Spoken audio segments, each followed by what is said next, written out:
Hi friends, எல்லோரும் எப்படி இருக்கீங்க? இன்றைக்கி வந்து இனிப்பு போண்டா செய்கிறோம்பா. அது எப்படி செய்யுதுன்னு பார்க்கலாம். ஃபஸ்ட்டு வந்து இந்த கப்பில் இருக்கிற மைதா மாவு இந்த அளவு எடுத்துருக்கேன். இதில் ஒரு கப்பு போட்டுக்கிறேன். அதே மாதிரி கோதுமை மாவு அதிலே ஒரு கப்பு எடுத்துக்கலாம். ஒரு கப் எடுத்து அதிலே போட்டுக்கலாம்.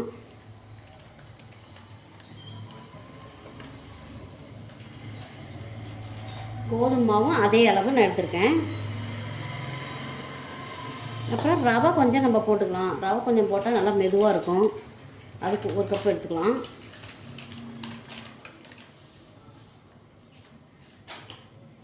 ரவை ஒரு கப்பு. இதில் வந்து பாதி எடுத்துருக்கேன் ரவை. அதை வந்து தண்ணியில் நம்ம ஊற வச்சுக்கணும். இப்போ இதை வந்து தண்ணி ஊற்றி நம்ம ஊற வச்சுக்கலாம்.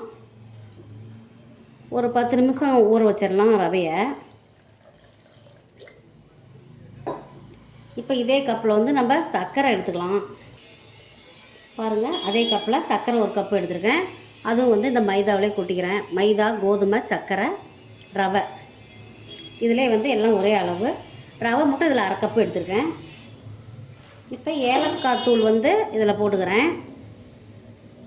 இப்போ ரவை வந்து நல்லா ஊறின பிறகு நம்ம வந்து அதிலே கொட்டி நம்ம வந்து இப்போ இனிப்பு போண்டா செய்யலாம். ஒரு 10 நிமிஷம் ஊறட்டும். பாருங்கள், 10 நிமிஷம் ஊறிடுச்சு ரவை. இப்போ இதிலே போட்டு நம்ம எப்படி இனிப்பு போண்டா செய்யுதுன்னு பார்க்கலாம். பாருங்கள், எல்லாம் ஒன்றா கலந்துக்கிட்டேன். சுகரும் போட்டாச்சு, ஏலக்காய் தூளும் போட்டாச்சு. இப்போ நல்லா மறுபடியும் மிக்ஸ் பண்ணிவிட்டு சோடாப்பு கொஞ்சம் போடணுங்க. நல்லா மிக்ஸ் பண்ணிக்கணும்.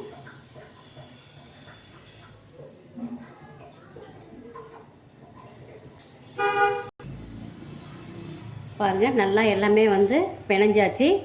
ரவை, கோதுமை மாவு, மைதா மாவு மூணுமே மிக்ஸ் பண்ணியாச்சு. ஏலக்காய் தூளும் போட்டாச்சு. இப்போ வந்து இட்லி சோடா வந்து கொஞ்சம் போடுறேங்க. அப்போ தான் கொஞ்சம் வந்து பஃப்னு வரும். இட்லி சோடா போட்டு கொஞ்சம் தண்ணி ஊற்றிக்கலாம். நல்லா வந்து கலந்து விட்டுக்கலாம். கலந்து இப்போ இனிப்பு போண்டா எப்படி சொல்கிறதுன்னு பார்க்கலாம். பாருங்கள், ஃபஸ்ட்டு ரவையை வந்து 10 நிமிஷம் ஊற வச்சுக்கோங்க. அப்புறம் எல்லாம் ஒன்றா மிக்ஸ் பண்ணாட்டி மறுபடியும் ஒரு 10 நிமிஷம் இப்படியே ஊற விட்டிங்கன்னா அப்புறம் நம்ம இனிப்பு போண்டா சுடுறதுக்கு அது கரெக்டாக வந்து ஊறி இருக்கும். சுட்டாலும் நல்லா சாஃப்டாக வரும்.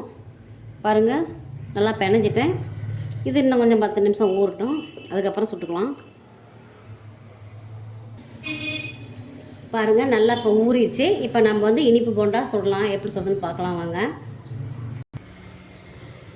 பாருங்கள், ஸ்டவ் ஆன் பண்ணி ஒரு கடாய் வச்சாச்சு, பற்ற வச்சிட்டேன். இப்போ ஆயில் ஊற்றி நம்ம சுட்டுடலாம். எண்ணெய் முழுகிற அளவு, போண்டா முழுகிற அளவுக்கு நம்ம எண்ணெய் ஊற்றிக்கலாம்.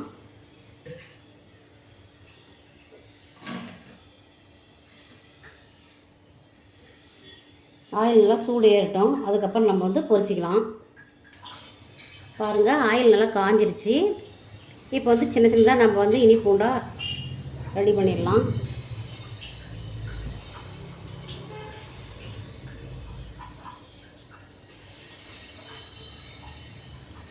சின்ன சின்னதாக போட்டால் தாங்க வேகும்.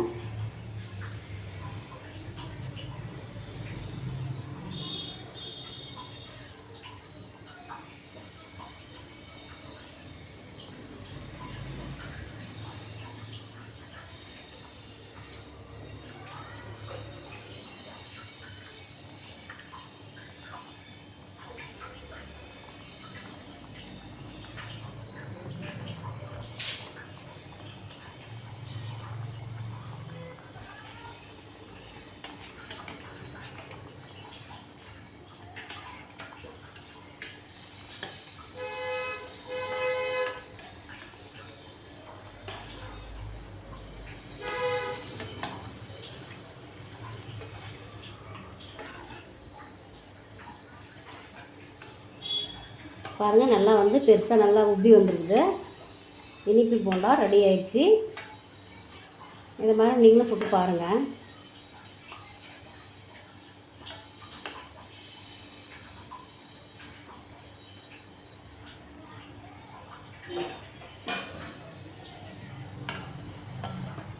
நல்லா செகந்து வரணும், அப்போ தான் நல்லா உள்ளே வெந்துருக்குதுன்னு அர்த்தம். இதில் வந்து வாழைப்பழம் போட்டு கூட நம்ம பிணைஞ்சிக்கலாங்க. நான் வாழைப்பழம் போடல.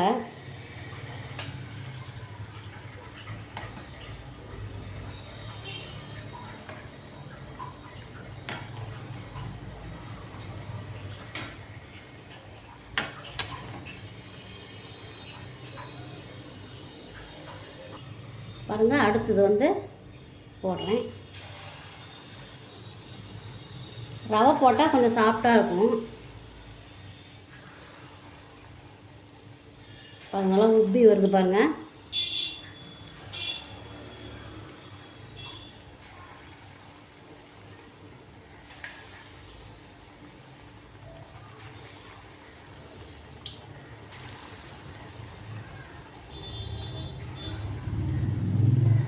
இது வந்து ஈஸியான ஒரு ஸ்வீட் பலகாரம் தாங்க.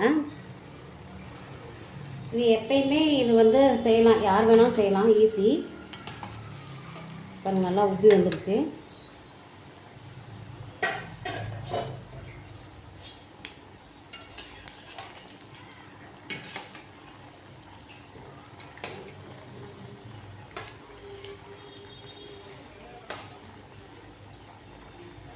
இது மாதிரி எல்லாமே சுட்டு எடுத்துக்கலாம்.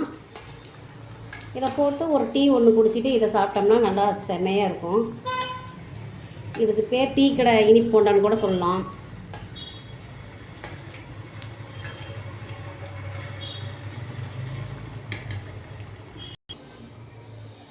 பாருங்கள், இனிப்பு போண்டா ரெடி ஆயிடுச்சு. இதே மாதிரி நீங்களும் செஞ்சு பாருங்கள், சாப்பிடுங்க. லைக் பண்ணுங்கள், ஷேர் பண்ணுங்கள், சப்ஸ்கிரைபர் பண்ணுங்கள். ஆனால் பார்க்குறீங்க யாருமே அதை செய்கிறதில்ல, பார்த்துட்டு தள்ளிகிட்டே போகிறீங்க. கொஞ்சம் பார்த்து பண்ணுங்கப்பா. தேங்க்யூ.